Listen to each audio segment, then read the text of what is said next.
Je suis Éric Leton, je suis le chef d'établissement du conservatoire et directeur du service après-vente. Donc je m'occupe de la partie restauration des véhicules, que ce soit des véhicules du conservatoire et des clients qui sont intéressés à venir nous confier leur restauration. Donc là vous êtes ici sur un véhicule B2 auto-chenille, correspondant aux années 1921-22. C'est une réplique qui a été réalisée par l'Association des voitures et des hommes pour promouvoir le savoir-faire et le métier automobile au niveau du scolaire, de façon à développer des activités professionnelles.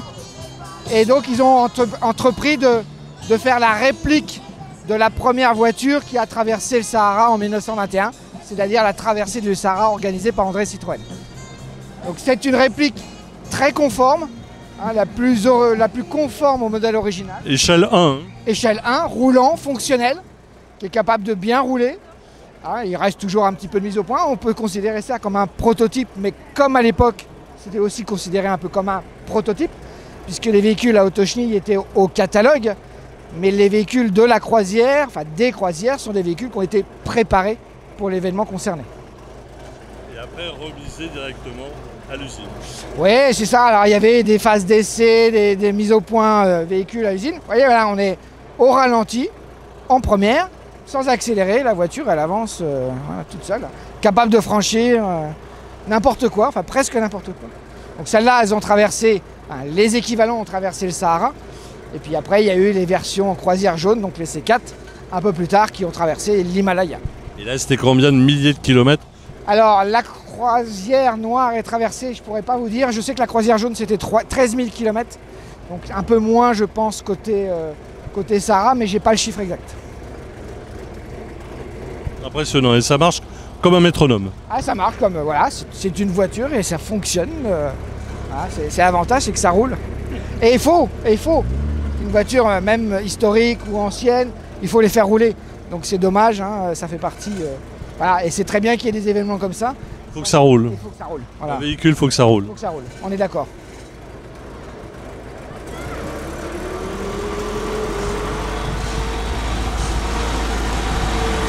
Ça roule bien.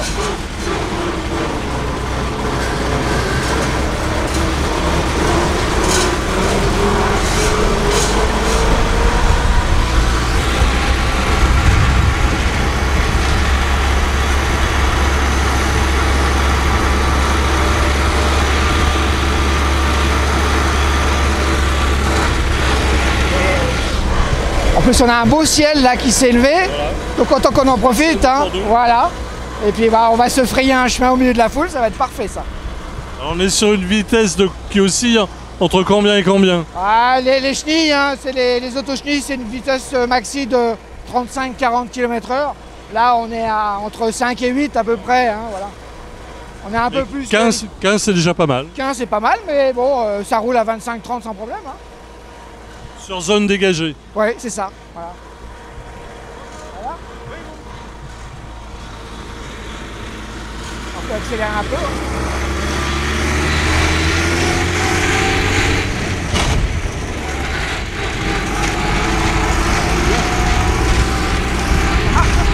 Ah ouais.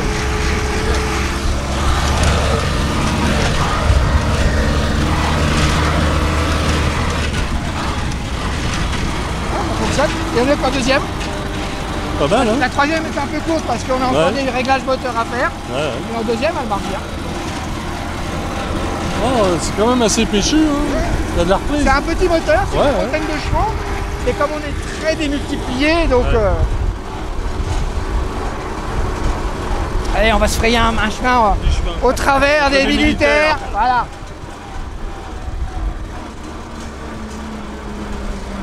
Ah, je passe pas là. Oh, j'aurais pu, mais bon. On va pas prendre le risque. Dans le doute. C'est chiant, voilà. Quand même, faut gaffe.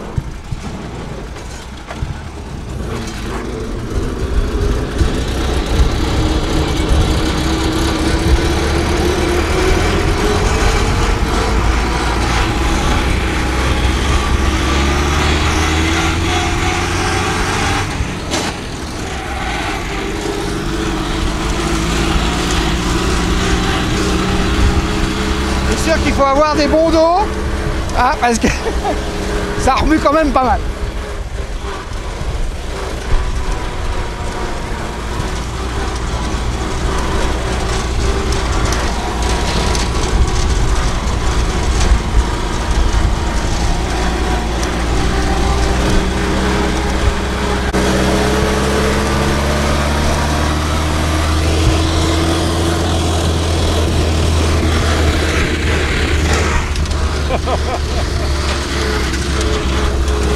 Imaginez 13 000 km, hein, voilà, et dans des routes qui n'existaient pas à l'époque. Ah, le soir, fallait un bon masseur. C'est ça.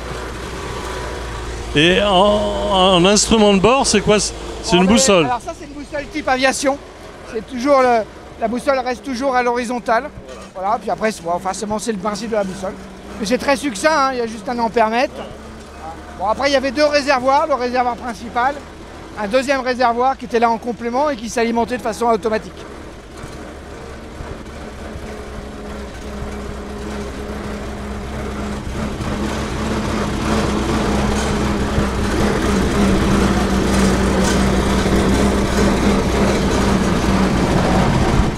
Et nous voilà arrivés à destination, à l'aventure Peugeot Citroën DS.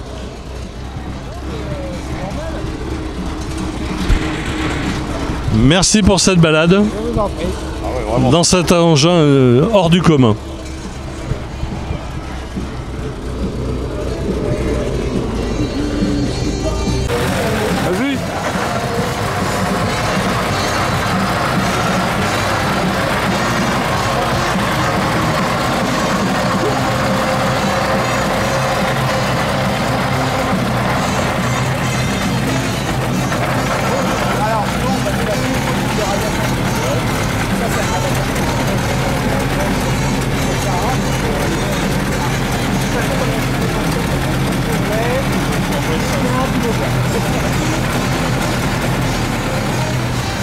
Vas-y.